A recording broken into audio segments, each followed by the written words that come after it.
अस्सलाम वालेकुम, welcome to my YouTube channel Roshni smart classes पर। तो स्टूडेंट्स, आज की वीडियो में मैं डॉक्टर मनोहर रे की बुक से एक्सरसाइज फर्स्ट वीक का क्वेश्चन नंबर 4 सॉल्व करवाने वाली हूँ।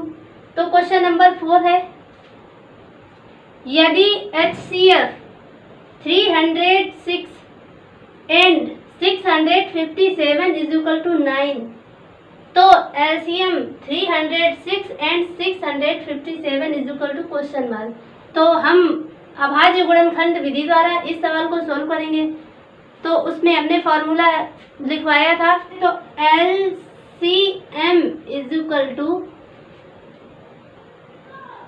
A comma B is equal to A into B upon HCF A comma B। तो ये फॉर्मूला हम यहाँ पे रखेंगे। तो एलसीएम हमें निकालना है 306 कामा 657 का। तो हम लिखेंगे LCM 306 comma 657 is equal to A into B, यानी A 306 है और B 657 है। तो इनका गुणा करना है। तो 306 में गुणे 657 upon HCF A into B, HCF A into B यानी कि HCF 306 comma 657 is equal to 9 upon 9 कर देंगे। तो हम इसे काट देंगे। 9 सत्ते 63, 2 बचा 27, 9 तिया 27। 306 में गुणे 73। जब हम इसका गुणा करेंगे 306 में गुणे 73, तिछाक 18, 3 तिरका 9, 7 छंग 42, 7 तिया 21, 8 3 3 2 2, 22,338। क्वेश्चन नंबर 5 है, यदि HCF 225 कामा 60 बराबर 225 में गुणे 5 माइनस 10x, तो x का मान ज्ञात कीजिए। तो सबसे पहले हम 225 कामा 60 का HCF निकालेंगे। तो 225 के अभाज्य गुणनखंड करेंगे।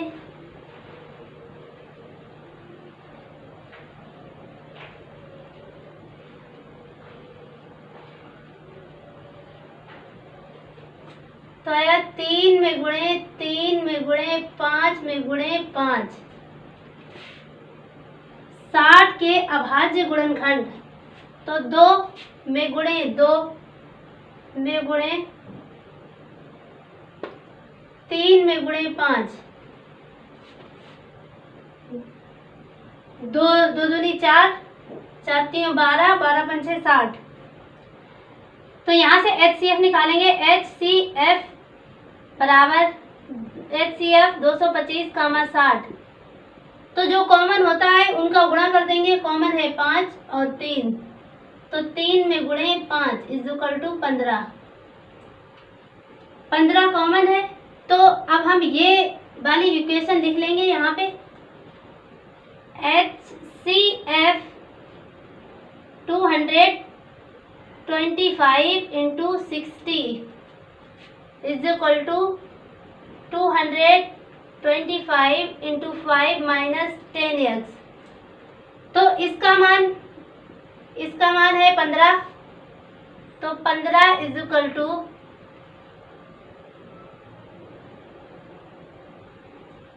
15 is equal to 225 into 5 minus 10x। तो 10x इधर आएगा, 15 उधर चला जाएगा। इसका गुणा कर देंगे तो ये आ जाएगा 10x इज इक्वल टू 5 25 की 5 हासिल 2, 5 दूनी 10, 2 12, 1 हासिल 1, 5 दूनी 10 और 1 11, माइनस 50 इधर आ जाएगा, 15 इधर आ जाएगा, माइनस के 15। तो 10x इज इक्वल टू 5 में से 5 गया 0, 2 में से 1 गया 1।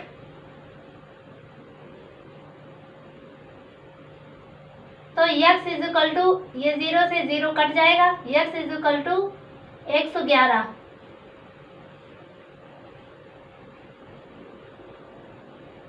क्वेश्चन नंबर 6 है, यदि HCF 120, 225 बराबर 15 तो LCM 120, 225 ज्ञात कीजिए। तो ये क्वेश्चन सेम क्वेश्चन 4 जैसा है, तो क्वेश्चन नंबर 4 को जिस तरह हमने लगाया है आप उसी तरह क्वेश्चन नंबर 6 को लगा लीजिए। तो हम क्वेश्चन नंबर 7 देखते हैं। 7 में एक ग्राफ दिया गया है, एक आकृति दी गई है। इस ग्राफ के जरिए हमें x और y का मान ज्ञात करना है।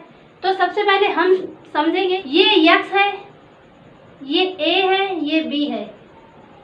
तो यहाँ पे हम पूछेंगे अगर x का मान क्या होगा, तो इन दोनों का गुणा बराबर x का मान होगा, यानी कि a into B is equal to x। इस फॉर्मूले को ध्यान में रखते हुए हम ये वाला क्वेश्चन सॉल्व करेंगे। क्वेश्चन है, तो ये y है, तो y बराबर हम लिख सकते हैं 4 में गुणे x, और ये x है तो x बराबर लिखेंगे 3 में गुणे 7। तो हम यहाँ से x का मान निकाल लेंगे, x इज इक्वल टू 7 या 21। अब हम इस इक्वेशन में x का मान रख देंगे, तो y is equal to 4 into x, तो y is equal to 4 into 21, y is equal to 84। Question number 8 है, 18 और 117 के HCF को 18m-117 के रूप में दर्शाया गया है। m का मान ज्ञात कीजिए, साथ ही 18 और 117 का HCF ज्ञात कीजिए। तो सबसे पहले हम 18 और 117 का HCF निकालेंगे। 18 के अभाज्य गुणनखंड करेंगे,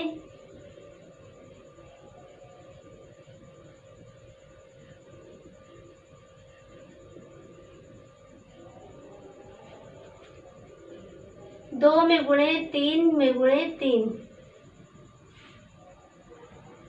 अब 117 के अभाज्य गुणनखंड करेंगे, 3 में गुणे 3 में गुणे 13, 3 तिरका 9, 13 नेमा 117। अब 18 और 117 का HCF निकालेंगे, क्योंकि सवाल में कहा गया है 18 और 117 के HCF को 18m-117 के रूप में दर्शाया गया है। तो हम इसका HCF निकालेंगे।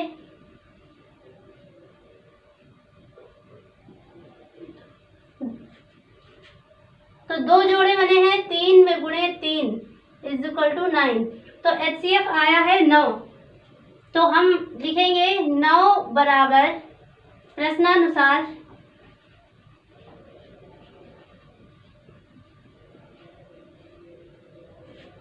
9 बराबर 18m माइनस 117। 117 इधर आएगा प्लस का, तो 117 और 9 126, तो 18m बराबर 126। काटेंगे, 18 सत्ते 126, m इज इक्वल टू 7। तो m का मान निकल आया है 7। तो LCM पूछा गया है, तो हम लिखेंगे LCM बराबर, तो फॉर्मूला था दोनों संख्याओं का गुणा, यानी कि 18 में गुणे 117 बटे दोनों संख्याओं का मासा HCF। तो HCF हमने निकाला था 9 बटे 9, काटेंगे 9 दूनी 18, तो 117 दूनी 234।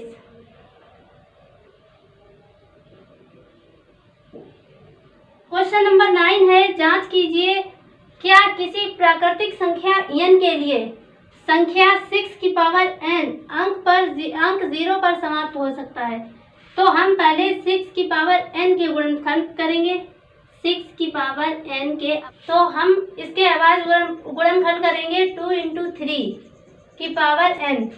तो यहाँ पे इनका गुणा करने पर 0 नहीं आ रहा है। अगर n की जगह हम कोई भी प्राकृतिक संख्या रखते हैं तो 0 पर कोई भी ऐसा अंक नहीं आएगा जो 0 पर समाप्त होगा। तो हम लिखेंगे अतः 6 की पावर n ऐसी कोई संख्या नहीं है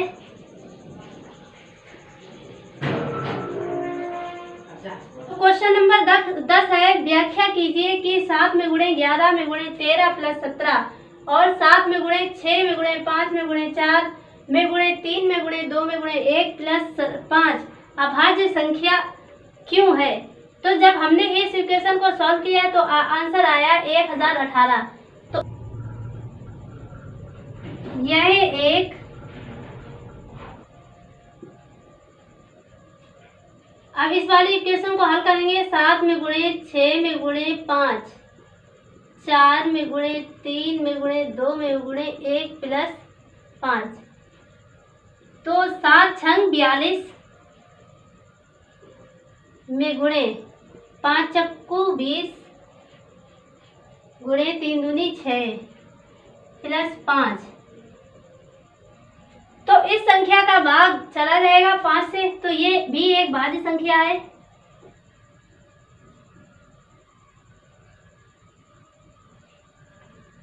अगर आपको कोई भी डाउट है तो कमेंट सेक्शन में ज़रूर लिखें।